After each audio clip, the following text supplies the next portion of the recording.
Call to order the Borough of Crafton discussion meeting for November 13, 2018. Flag salute, Mr. Kraus. I pledge allegiance to the flag of the United States of America and to the republic for which it stands, one nation, under God, indivisible, with liberty and justice for all.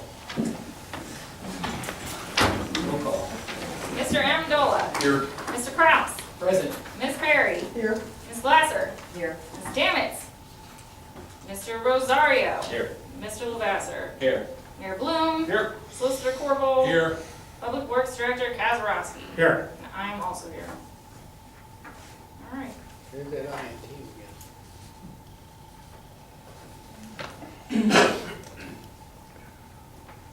May I have the approval of the bills list dated November 13, 2018? So moved. Second.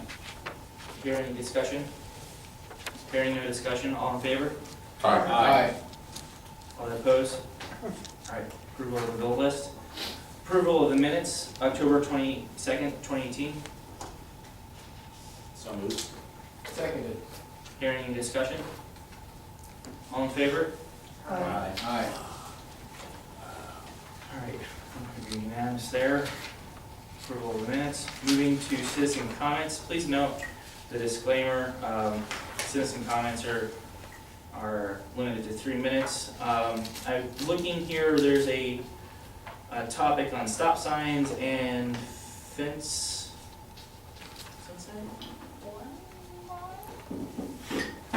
Depends on Emily. Oh, fence Oh, on them? on Emily. Okay, those, I believe, we'll have to wait until the end, as they're not agenda items. Moving forward to the mayor's report. With just a couple items. I spoke with Reverend Maggie Davis from the Grace Tabernacle Community Ministries on Belvedere Street. And the church is conducting a clothing and toy drive for this holiday season, where they're going to take clothing and toy donations.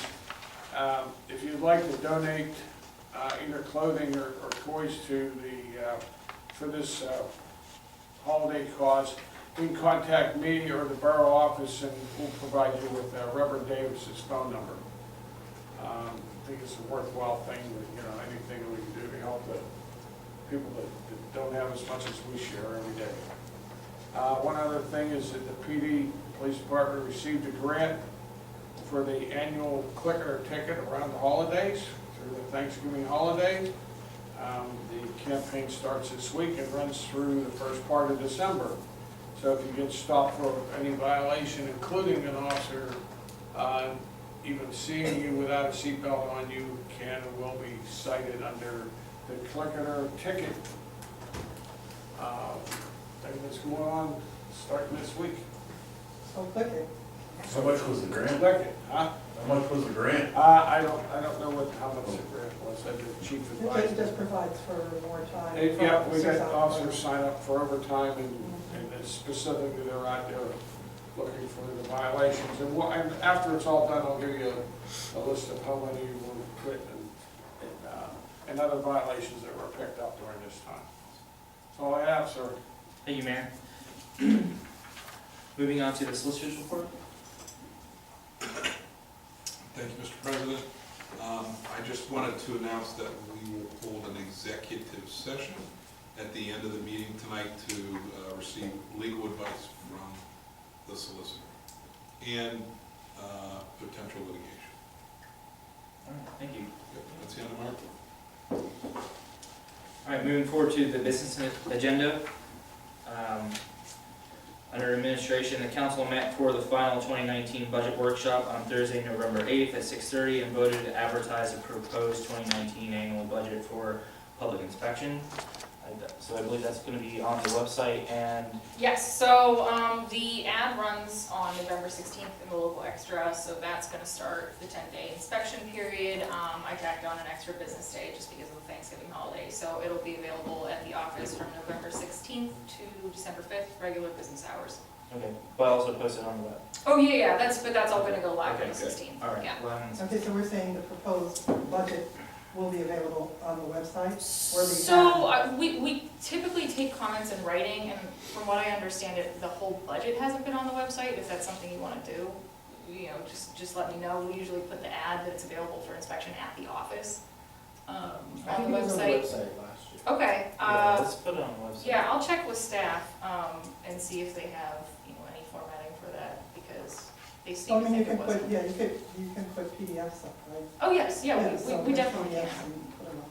Yeah, I personally am for making it as available as possible, and if we, you know, then community members can put their comments in writing, either submitted to the borough or via email. Mhm. Yeah, and just to obey any comment that we don't have it in a public place, so. Mhm. All right, great.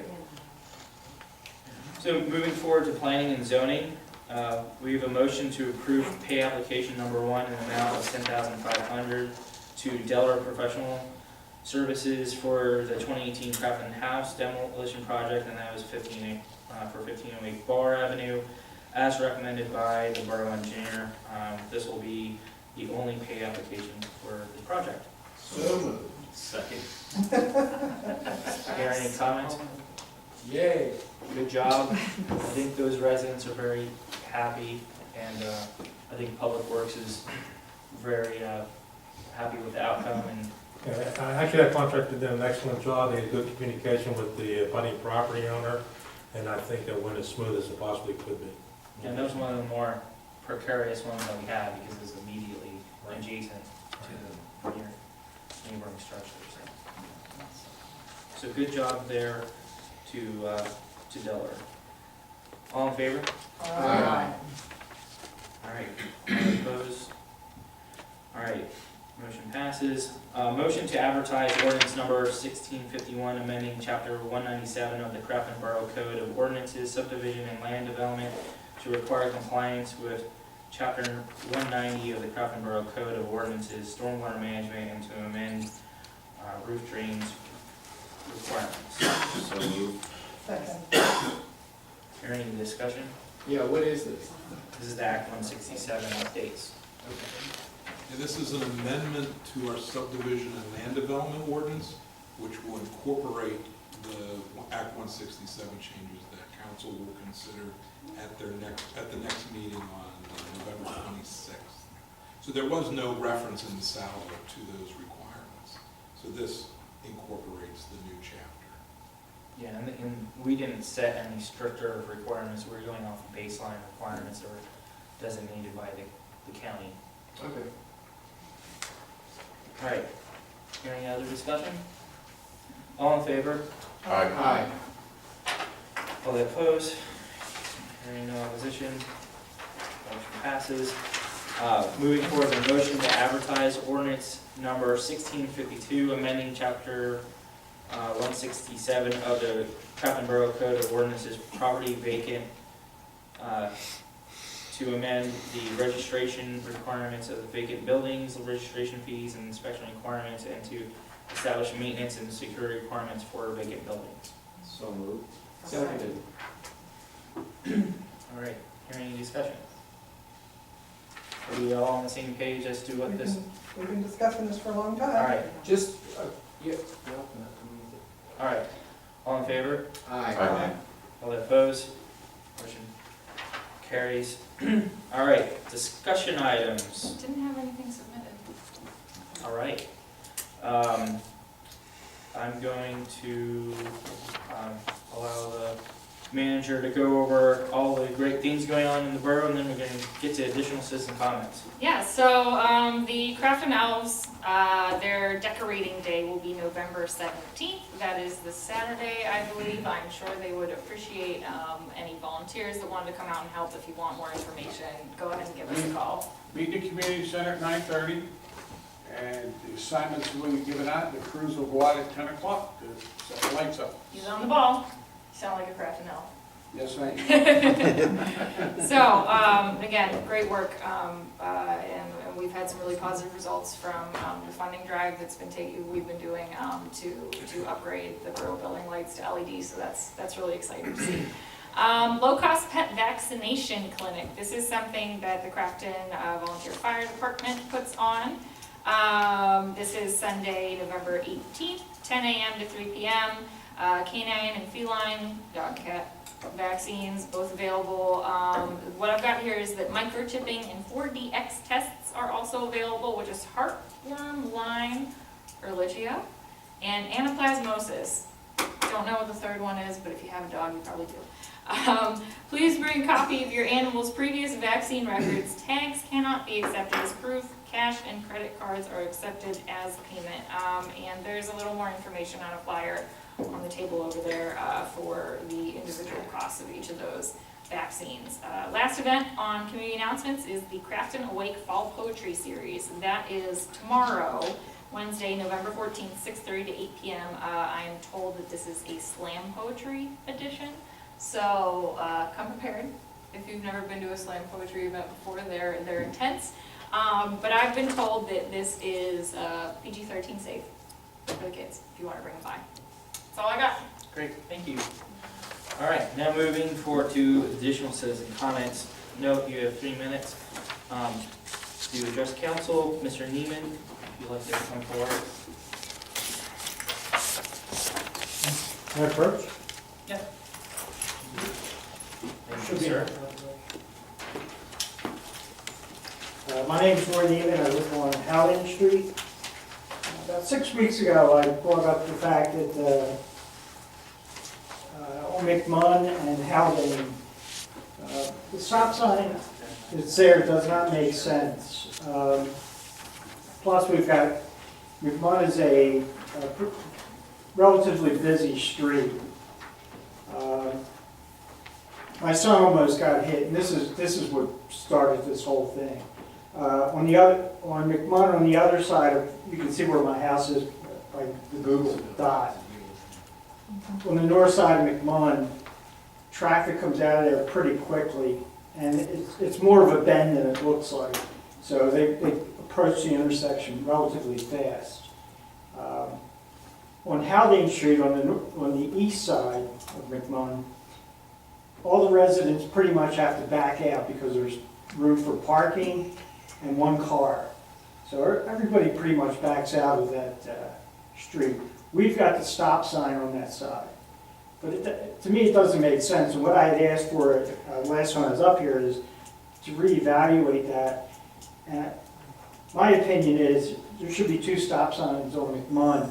That way somebody backing out will see them a lot more quickly. And take the stop sign off of Haldane. And I use Walnut Street to the south as an example. Same thing on that street, they sometimes will back out and they have a better chance of seeing somebody on McMunn.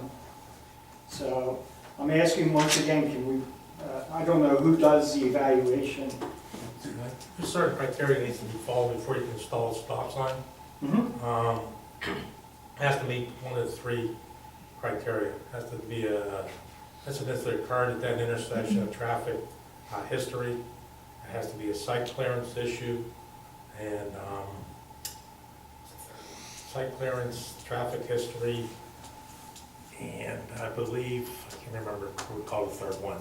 There's certain criteria to install the stop sign. So unless it meets some of the criteria, you don't put it in for speeders, you don't put it in to slow down traffic. Those aren't acceptable reasons to install a stop sign.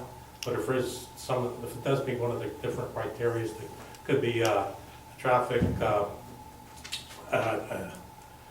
study to be performed, and if it meets some of the criteria, they can install a stop sign. To me, it just doesn't make sense that the stop sign on the north side of Haldane is the only stop sign. When you come up Haldane, it's the same situation. There's no stop sign there. If somebody blows through, going up further up Haldane, and somebody's coming from the north side, which they typically the traffic runs pretty quickly through there for some reason. It's got a bend and then boom. That's where we've had our problems. It's a speed issue, really. I mean, if they follow the speed limit, I don't think we get a problem. Yeah, that would probably come under the mayor with the police, but you can't really install a stop sign to control the speed. It has to meet certain criteria, not the state law. Well, it's not only that, it's the visibility of backing out. There's an issue with visibility of site clearance as a reason for the stop. We'll take a look. Okay, that's all I'm asking. All right, thank you. All right. Mr. Kramer? Good evening. Good evening. I should know the ordinance because of the planning commission, but what I'm asking for is, I don't, like I said, I don't know exactly what the ordinance is for a front yard fence. There's a new fence on the, coming up North Emily. I know when somebody put a high fence up on Crafton Boulevard, they asked them to take it down right away. I've had 2 or 3 people ask me if that fence is within the ordinances, you know, within the borough ordinance, because it does seem like people coming out of the side street cannot see around that fence, and just like somebody to check it out and make sure that it is up to code. All right, we'll have the code enforcement. Thanks, Bill. Mayor, you can have the chief look at the code enforcement. Code enforcement. I don't know what the. Actually- I'm very familiar with that fence, okay? Yeah, I was gonna say, what are your thoughts on it? Yeah, so, It's fence? It's right. The building inspector actually went out and did an investigation. There was a number of complaints really about the design, and it is, does it comply with the? Really? it's in compliance. I know there was some number Yeah, of people I- about the design, but it is compliant. Building inspector went out and did an inspection. As far as the site clearance, I've come up the alley many times, and if you stop at the stop sign at the top of Morton Street, plenty of, you can see, okay, all right. So, just for clarification, it does meet? It's compliant. Okay, This is the horizontal one that you sent? yes. Oh, I remember hearing about this. Yeah, they took a look at it. Yeah, I had a couple folks ask me about it as well. It's controversial, let's put it that way, but it is, I mean, it meets all the specifications for front yard and side yard fence. Okay. So now that I know which fence we're talking about, is this something that we need to further evaluate? Because we do have the ability to go more into detail with what styles. I mean, it seems like people are pretty upset about it. Yeah, I mean, we can always do that as part of a comprehensive. We could talk about planning commission. Well, I mean, we should start kicking this around here. I mean, you know, if you're looking for input from members of council, as a person who built a fence and has one, I mean, that's certainly one style, is building like that fence. It would have never occurred to me to build one that way. I mean, certainly, it's not a bad looking fence, but I don't think it meets the aesthetics of the surrounding buildings and surrounding sightlines. So it is definitely large. Right. I find it difficult coming up North Emily and seeing cars coming from Morton, and I pull all the way up to the stop sign. And if anyone is coming up, I find that it's a hazard. Well, there's a stop sign at the I top of know. Morton, there's a stop sign at North, I have not, and I go to that intersection a lot, I know. okay, quite a bit, and I've not experienced any problem with visibility. You know, as far as any traffic, if you come up and you stop and you look, you can see if anybody's coming up Morton Street. You You have to can. look hard to do it. Are you in a van? I'm not in a van, I'm just in a regular. I'm in my wife's little red car. Yeah. It is probably about Okay. 6'2". Sorry, man. Nice try. Okay. All right, well, we'll have to look a little deeper into our zoning and our ordinances on that. Just one thing that I'd like the manager to talk to the council about, which is the exciting news about the newsletters for 2019. Oh, is any particular thing Just you want me to let? Your plan and where we're going with that? Well, I mean, first I'll say that Charisma Kearns, our, one of our administrative staff members, is kind of taking the lead on this, so, you know, I apologize that I don't have more detailed information, but she's, you know, kind of putting the design together. But so, it was brought to our attention that people would like a newsletter again, you know, maybe just something simple that goes out in the mail, shooting for quarterly, something like that, at least twice next year. So they've been, Chrisma and Catherine have both been looking at different newsletters in the area, places of similar size to us, to kind of get some ideas about what information could be included. Maybe a sort of brief calendar of events, a recap of 2018, maybe like a council's corner, something like that. So they're doing some research, coming up with some ideas, and we're hoping to get it to print before the end of this fiscal year, since we do have some room in the budget for it that wasn't used this year. And yeah, keep an eye out for them, maybe hit the mailboxes late January, maybe earlier. From then on, we're gonna try and do, a spring update, summer update, fall. Quarterly. Yeah. Depending on what the budget actually shakes out to, since we haven't done one for a little bit, but, it's budgeted for next year as well, and we'd at least like to do a couple to and kind of see what people are excited about and expand it as we go on. Right. And in recognition of the staff's diligent work, the manager and I discussed giving the staff a half day the day before Thanksgiving. So if there aren't any complaints with that idea, I'm gonna move forward with that. So I just wanted to put out there, they've done a job well done, and just wanted to give them, early start to the holiday. All right? So with that, I'm going to move to adjourn the meeting. We are going to have an executive session after the close of the meeting. Thank you.